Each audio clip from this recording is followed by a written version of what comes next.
ஹெர்முஸ் ஜலசந்தி பிரதேசத்தில் ஈரான் கண்ணி வெடிகளை களமிறக்கியுள்ளதா? இவை தொடர்பாக டொனால்ட் ட்ரம்ப் வெளியிட்டிருக்கக்கூடிய அவசர கருத்துக்களும் மிரட்டல்களும், ஈரானிய IRGC இராணுவத்தின் அதிரடியான பதிலடிகளும், ஈரானிய வெளியுறவுத்துறை அமைச்சரின் கருத்துக்களும். உங்களுக்கு நாங்கள் மீண்டும் கூறுகின்றோம், முடிந்தால் நீங்கள் அருகில் வந்து முயற்சி செய்து பாருங்கள். உங்களுக்கு தைரியம் இருந்தால் அருகில் வந்து முயற்சி செய்து பாருங்கள். ஈரானின் எண்ணெய் தளங்களை இலக்கு வைத்தும் எண்ணெய் சுத்திகரிப்பு நிலையங்களை இலக்கு வைத்தும் மேற்கொள்ளக்கூடிய தாக்குதல்களை அமெரிக்காவும் இஸ்ரேலி ஆக்கிரமிப்பும் நிறுத்திவிட்டதா? அமெரிக்க கடற்படையினர் ஹெர்முஸ் ஜலசந்தி பிரதேசத்திலே ஒரு எண்ணெய் கப்பலை பாதுகாப்பாக மீட்டெடுத்துள்ளார்களா? ஹெர்முஸ் ஜலசந்தி பிரதேசத்தினூடாக எண்ணெய் கப்பல் ஒன்றை பாதுகாப்பாக இழுத்துச் சென்றுள்ளார்களா?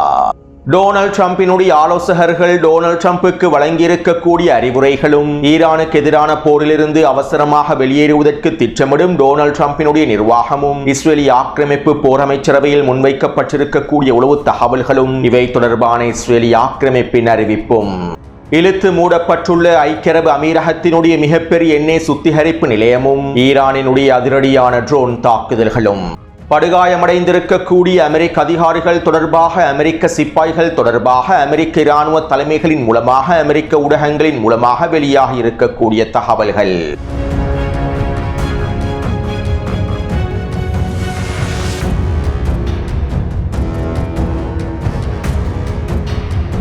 ஈரானுடனான போர் ஆரம்பிக்கப்பட்டு 11 நாட்கள் முடிவடைந்திருக்கக்கூடிய நிலைமையில், ஈரான் மேற்கொண்டு வரக்கூடிய இந்த தாக்குதல்களினால் மத்திய கிழக்கு பிராந்தியத்தில் இருக்கக்கூடிய 150 அமெரிக்க அதிகாரிகளும் சிப்பாய்களும் படுகாயமடைந்திருப்பதாக அமெரிக்க ஊடகங்கள் தற்போது உத்தியோகபூர்வமாக செய்திகளை வெளியிட்டு வருகின்றன. அமெரிக்க இராணுவத்தின் தலைமை அதிகாரிகளை மேற்கோள் காட்டியே அமெரிக்க ஊடகங்கள் இந்த செய்திகளை வெளியிட்டு வருகின்றன. களத்திலிருந்து கிடைக்கப்பெற்றிருக்கக்கூடிய தகவல்களுக்கு அமைவாக, ஈரானுக்கு எதிரான போரிலே மத்திய கிழக்கு பிராந்தியத்தில் ஈரான் மேற்கொண்டு வரக்கூடிய உச்ச தாக்குதல்களின் விளைவாக 150 அமெரிக்க அதிகாரிகளும் சிப்பாய்களும் படுகாயமடைந்திருப்பதாக அமெரிக்க ஊடகங்கள் தெரிவித்துள்ளன. கடந்த 2 நாட்களுக்கு முன்பு ஈரானுடனான போரில் 8 அமெரிக்க சிப்பாய்களும் அதிகாரிகளும் கொல்லப்பட்டிருப்பதாகவும் 30க்கும் குறைவான அதிகாரிகள் படுகாயமடைந்திருப்பதாகவுமே அமெரிக்க ஊடகங்கள் செய்திகளை வெளியிட்டிருந்தன. டொனால்ட் ட்ரம்பும் அவருடைய சகாக்களும் இவ்வாறான பிரச்சாரங்களையே மேற்கொண்டிருந்தார்கள். ஆனால் தற்போது 150 அமெரிக்க அதிகாரிகள் படுகாயமடைந்திருப்பதாக தகவல்கள் வெளியாகியுள்ளன. மேலும் இவ்வாறு வெளியாக இருக்கக்கூடிய இந்த எண்ணிக்கையை விட உண்மையான எண்ணிக்கையானது நிச்சயமாக பல மடங்கினால் அதிகமாகவே இருக்கும். நூற்றுக்கணக்கான அமெரிக்க சிப்பாய்களும் அதிகாரிகளும் கொல்லப்பட்டிருப்பதாகவும் படுகாயமடைந்திருப்பதாகவும் ஈரானிய இராணுவத்தினர் அறிவித்திருந்தார்கள். மேலும் இதற்கமைவாக குறைந்தது 400க்கும் அதிகமான சிப்பாய்கள் அதிகாரிகள் படுகாயமடைந்திருக்கலாம் என எங்களுக்கு புரிந்து கொள்ள முடியும். அதே நேரம் 100க்கும் அதிகமான அமெரிக்க அதிகாரிகளும் சிப்பாய்களும் கொல்லப்பட்டிருக்கலாம் என்பதனையும் இதிலிருந்து எங்களுக்கு புரிந்து கொள்ள முடியும். மேலும் இந்த இழப்புகளை அமெரிக்கா முழுமையாக மூடி மறைத்து வருகின்றது. நெடுநாட்களுக்கு இந்த இழப்புகளை மூடிமறைக்க முடியாததன் விளைவாகவே தற்போது படுகாயமடைந்திருக்கக்கூடிய அமெரிக்க சிப்பாய்கள் அதிகாரிகள் தொடர்பான தகவல்கள் வெளிப்படுத்தப்பட்டுள்ளன. அடுத்து இங்கிருக்கக்கூடிய இன்னும் ஒரு மிக முக்கியமான விடயம் என்னவென்றால், ஈரானுக்கு எதிரான போர் ஆரம்பிக்கப்பட்டதற்கு பின்பு மத்திய கிழக்கில் இருக்கக்கூடிய அதிகளவான அமெரிக்க அதிகாரிகளும் சிப்பாய்களும் மாரடைப்பினாலும் நோய்வாய்ப்பற்றும் உயிரிழந்துள்ளார்கள். கடந்த 11 நாட்களுக்குள் மாத்திரம் 50க்கும் அதிகமான அமெரிக்க சிப்பாய்களும் அதிகாரிகளும் மாரடைப்பினாலும் நோய்வாய்ப்பற்றும் உயிரிழந்திருப்பதாக சில தகவல்கள் தெரிவிக்கின்றன.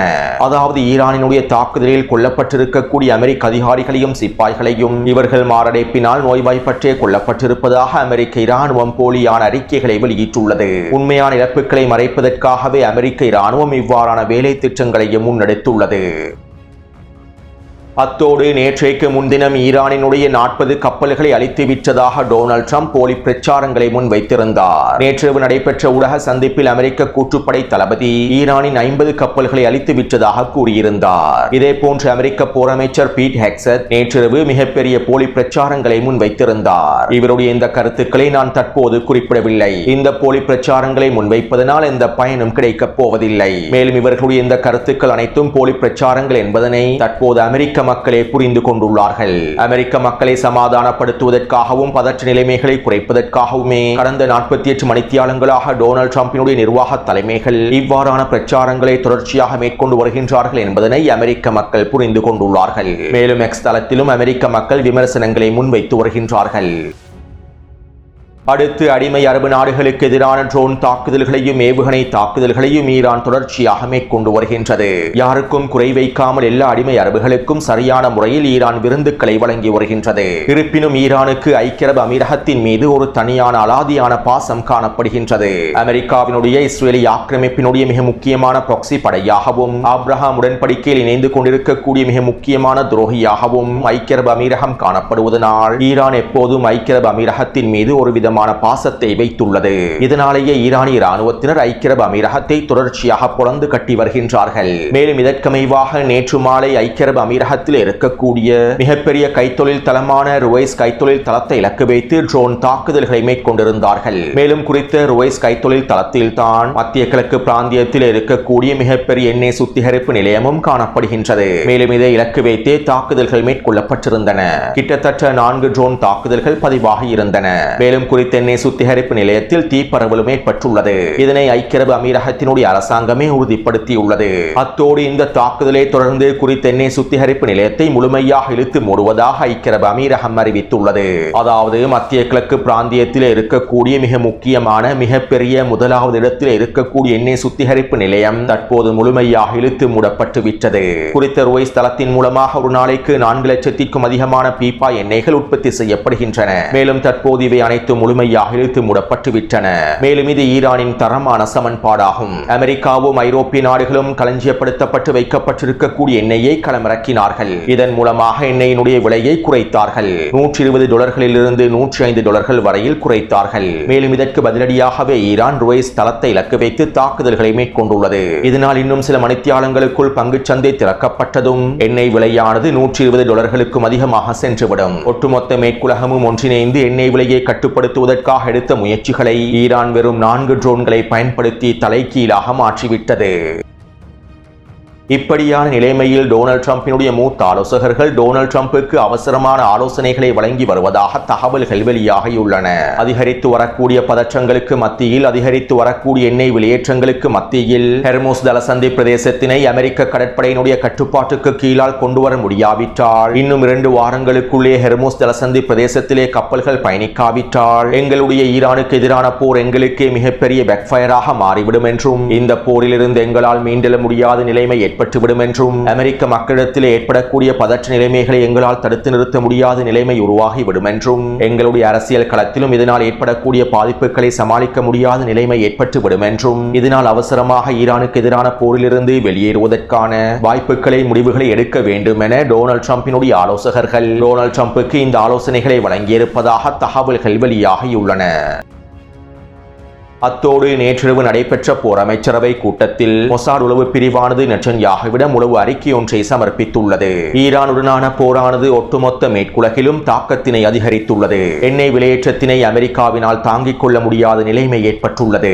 இதனால் டொனால்ட் ட்ரம்ப் எந்நேரத்திலும் ஈரானுக்கு எதிரான போரிலிருந்து விலகி விடுவார். ஈரானுக்கு எதிரான போரிலிருந்து டொனால்ட் ட்ரம்ப் வெளியேறி விடுவதற்கான வாய்ப்புகள் அதிகமாகவே உள்ளன. இதனால் நாங்கள் கிடைக்கப்பெற்றிருக்கக்கூடிய நேரத்தினை பயன்படுத்தி ஈரானுக்கு எவ்வளவு இழப்புகளை ஏற்படுத்த முடியுமோ அந்த இழப்புகளை ஏற்படுத்தக்கூடிய தாக்குதல்களை மேற்கொண்டு விட வேண்டும். ஈரானுக்குள்ளே ஆட்சி மாற்றத்தினை ஏற்படுத்தி இலக்குகளை முழுமையாக அடைந்து கொள்ள முடியாவிட்டாலும் டொனால்ட் ட்ரம்ப் பின்வாங்குவதற்கு முன்பு ஈரானுக்குள்ளே அதிகளவான அழிவை ஏற்படுத்திவிட வேண்டும் என மொசாட் உளவு பிரிவானது நெட்டன்யாகுவின் போர் அமைச்சரவையில் முன்மொழிவுகளையும் அறிக்கைகளையும் சமர்ப்பித்துள்ளது.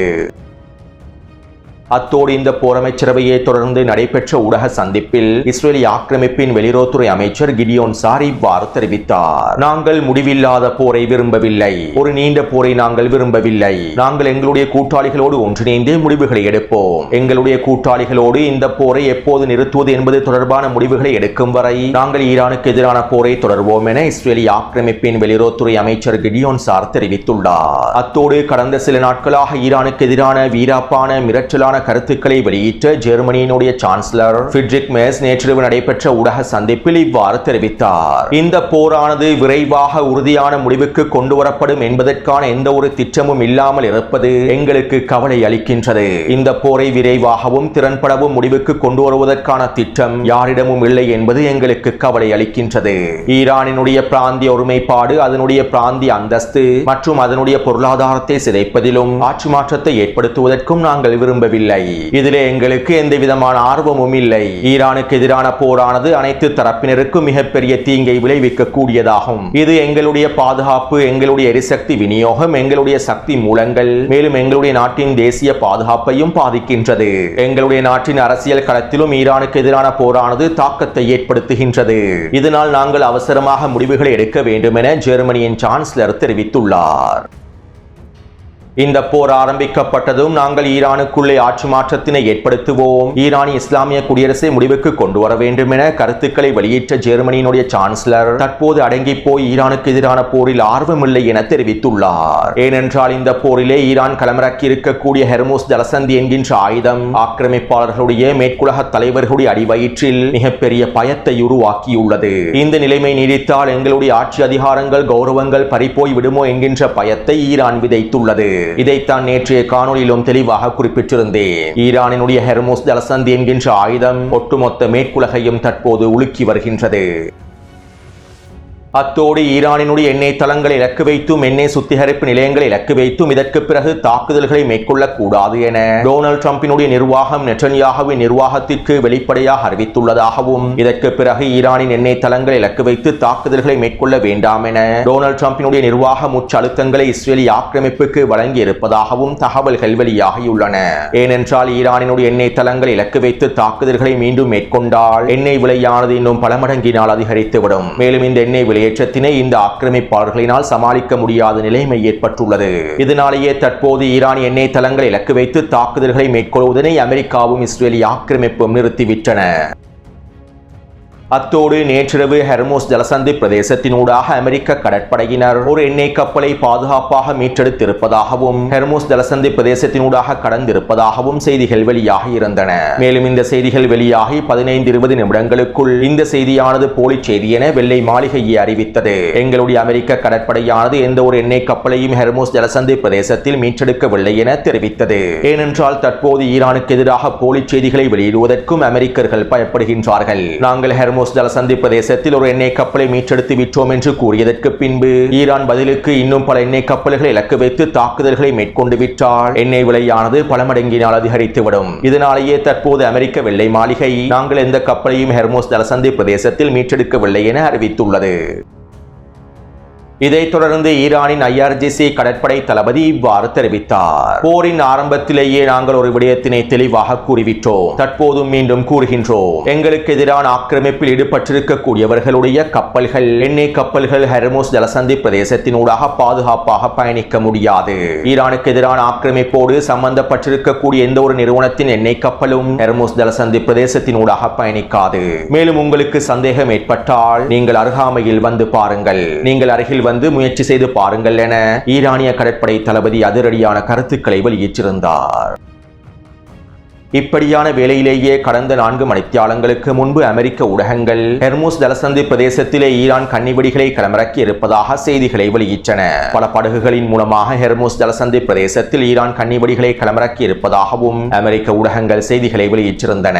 இதைத் தொடர்ந்து டொனால்ட் ட்ரம்ப் ட்ரூத் சோஷியல் தளத்தில் இவ்வாறு பதிவிட்டார். ஹெர்மோஸ் ஜலசந்தி பிரதேசத்திலே ஈரான் கன்னிவெடிகளை களமிறக்குவதாக நான் கேள்விப்பட்டேன். அவர்களுக்கு நாங்கள் நிச்சயமாக கடுமையான பதிலடிகளை வழங்குவோம். இதனால் அவர்கள் அவசரமாக கன்னிவெடி அகற்றிவிட வேண்டும் என டொனால்ட் ட்ரம்ப் தெரிவித்தார். இதைத் தொடர்ந்து ஈரானினுடைய வெளியுறவுத்துறை அமைச்சர் அப்பாஸ் அரக்சி அவர்கள் இவ்வாறு தெரிவித்தார். நாங்கள் ஹெர்மோஸ் ஜலசந்தி பிரதேசத்தில் கன்னிவெடிகளை களமிறக்கவில்லை. மேலும் அமெரிக்க கடற்படைகளுக்கு எதிராக நாங்கள் முன்கூட்டிய தாக்குதல்களை மேற்கொள்ளப் போகின்றோம் என்கின்ற பிரச்சாரங்களுக்காகவும் அவர்களுடைய எபிக் மிஸ்டேக் தாக்குதல்களை நியாயப்படுத்துவதற்காகவுமே இவ்வாறான போலி பிரச்சாரங்கள் மேற்கொள்ளப்படுகின்றன.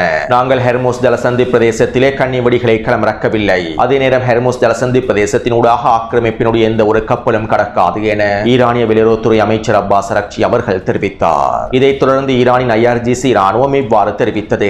ஹெர்மோஸ் ஜலசந்தி பிரதேசத்திலே நாங்கள் எங்களுடைய தாக்குதல் திட்டங்களை மாற்றி அமைத்துள்ளோம். புதிய சமன்பாடுகளை ஹெர்மோஸ் ஜலசந்தி பிரதேசத்திலே களமிறக்கி இருக்கின்றோம். மேலும் யாரும் முட்டாள்தனமான முடிவுகளை எடுத்துவிட வேண்டாம். நீங்கள் எடுக்கக்கூடிய முட்டாள்தனமான முடிவுகளே உங்களுக்குரிய மிகப்பெரிய புதைக்குழியை உருவாக்கிவிடும் என ஈரானிய IRGC ராணுவம் அறிவித்தது. எனவே இன்னும் சில மணித்தியாலங்களுக்குள் ஹெர்மோஸ் ஜலசந்தி பிரதேசத்தில் மிகப்பெரிய மோதல்கள் நடைபெறப் போகின்றன.